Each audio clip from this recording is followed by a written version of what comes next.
فقد رأى الحق مشکات کے اندر اس کو اس باب میں داخل کیا گیا ہے جہاں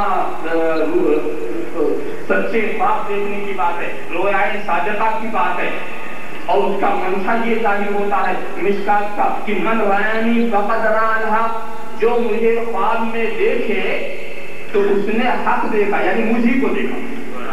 کسی کے خواب میں اگر میں آؤں تو میں ہی آتا ہوں، کسی کے خواب میں میں آؤں تو میں ہی آتا ہوں، ایسا نہیں ہے کہ کوئی دوسرا آتا۔ اسی لیے کہ نبی کی صورت میں آنا یہ شیطان کے بس کی بات ہی نہیں، اور دوسروں کی صورت میں تو آتا ہی رہتا، مگر نبی کی صورت میں آنا یہ اس کے بس کی بات ہی نہیں۔ جب تم کبھی نبی کو دیکھو تو یقین جانو تم نے نبی ہی کو دیکھو۔ ایسا ہو ہی نہیں سکتا کہ کوئی ایسا ویسا نقشہ ہے تو تمہارا یہ خیال ہو کہ یہ نبی۔ ایک تو یہ مطلب مگر الفاظ کے اندر جو گنجائش ہے اس گنجائش کو سامنے رکھ کر صوفیاء کرام نے ایک دوسرا مطلب یہ ظاہر کیا، من رآنی فقد رأى الحق، جس نے مجھے دیکھا اس نے حق دیکھا۔ یہ بولی ایسے ہی ہے جیسے کہ آئینہ بولے، من رآنی فقد رأى الشمس، جس نے مجھے دیکھا اس نے آفتاب کو دیکھا۔ یہ کون بولتا ہے؟ آئینہ۔ آئینے والا جو آفتاب ہے، آئینے والا آفتاب، وہ کیا کہتا؟ من رآنی فقد رأى الشمس، جس نے مجھے دیکھا اس نے آفتاب کو دیکھ لیا۔ تو کیا آفتاب آئینے میں آیا؟ آفتاب نہیں آیا، جلوے آئے ہیں۔ تو سراپائے مصطفیٰ میں خدا نہیں آیا ہے، خدا کے جلوے آئے۔ عرفت ربی بمحمدی، اور پھر اس کے بعد عرفت محمدا بربی، اور میں نے محمد کو اپنے رب کی وجہ سے پہچانا۔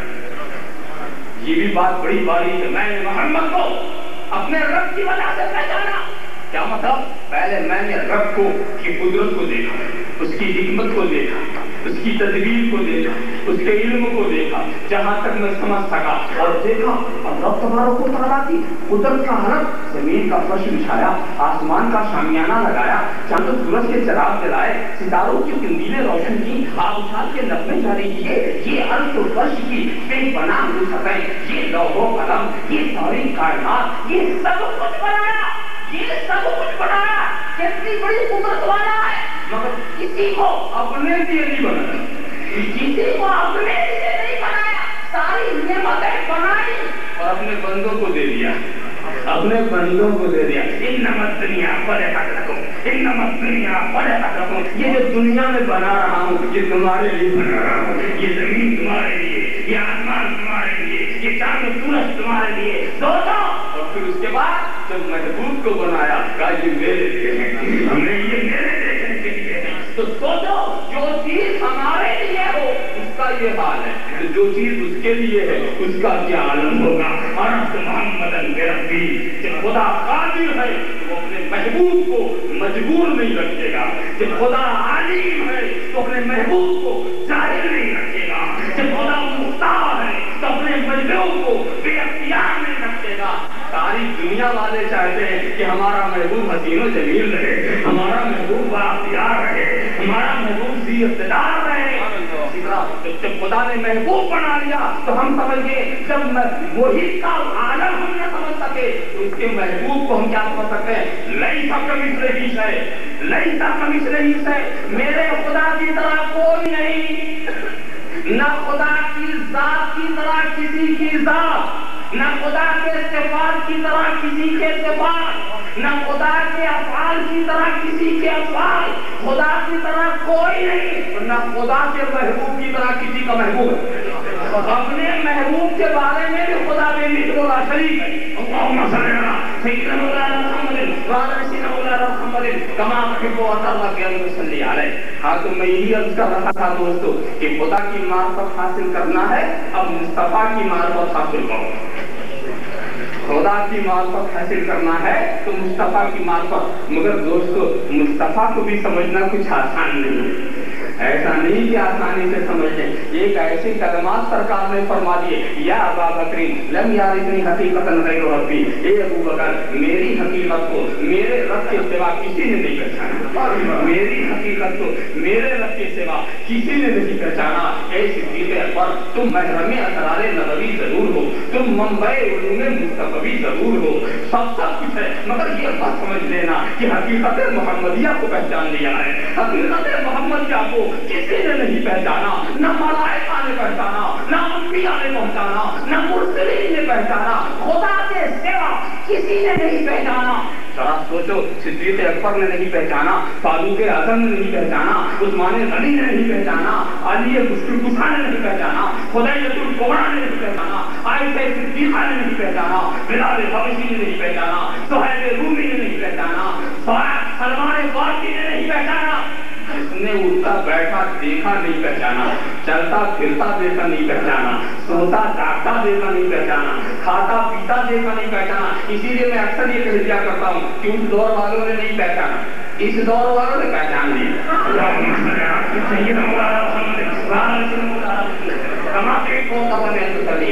آسان نہیں ہے مصطفیٰ کو پہچاننا, یاد رکھو. تو اب کیا کریں, پہچانے تو کیسے پہچانے؟ ہاں تو تم بہت دور ہو تو تم نہیں پہچان سکتے. ہاں اب آئینے میں دیکھو, آفتاب سے نظریں مت لڑانا.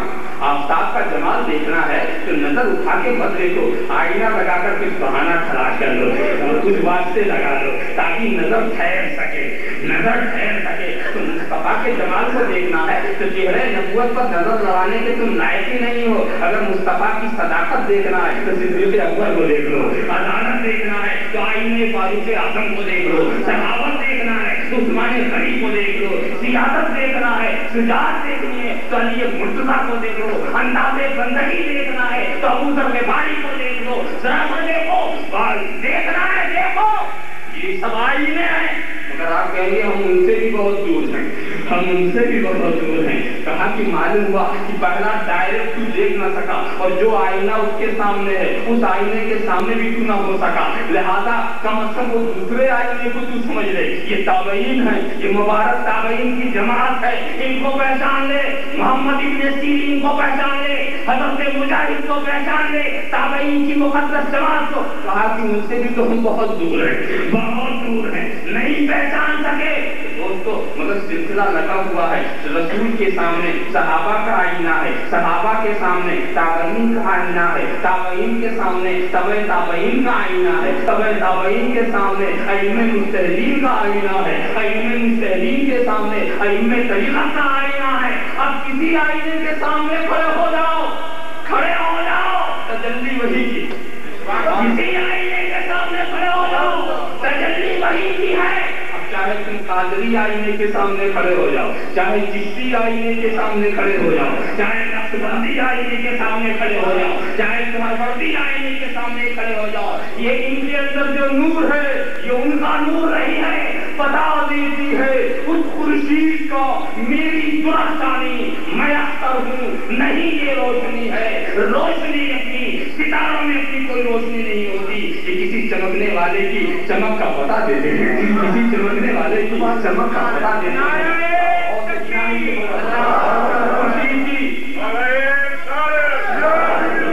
جاؤ غوث جیلانی سے پوچھو, جاؤ خواجہ اجمیری سے پوچھو, جاؤ مخدوم سمنانی سے پوچھو, جاؤ محبوب الہی سے پوچھو کہ آپ کے چہرے انور میں یہ تابانی کس کی ہے, یہ جلوے کس کے ہیں, یہ مہک کس کی ہے, یہ حسن و جمال کس کا ہے, یہ جود و نوال کس کا ہے.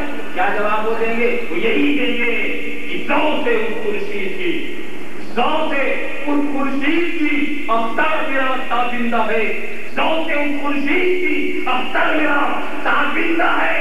چاندنی جس کے غبار راہ سے شرمندہ, چاندنی جس کے غبار راہ سے شرمندہ ہے. دوستو یہی میں کہہ رہا ہوں کہ غوث جیلانی کی معرفت حاصل کرنا, یہ جو ہم مجلس کرتے ہیں, یہ 11ویں کی یاد مناتے ہیں, منشا کیا ہے کہ ہم اپنے کو آئینے غوثیت کے سامنے کر لیں, ان کی تجلی اور ان کے انوار کو اپنے دل و دماغ کی دنیا میں رکھ کر کے اپنے دل و دماغ کو منور و مجلہ کر لیں. مصطفیٰ و مصطفیٰ کرنے اور یہ یقین کرے کہ ہم نظر آئے غوث کے چہرے پر، اور یہ غوث کا چہرہ نہیں ہے، یہ آئینہ رسول نما ہے، یہ رسول کو دکھانے والا آئینہ ہے، یہ رسول کو پہچاننے والا آئینہ ہے۔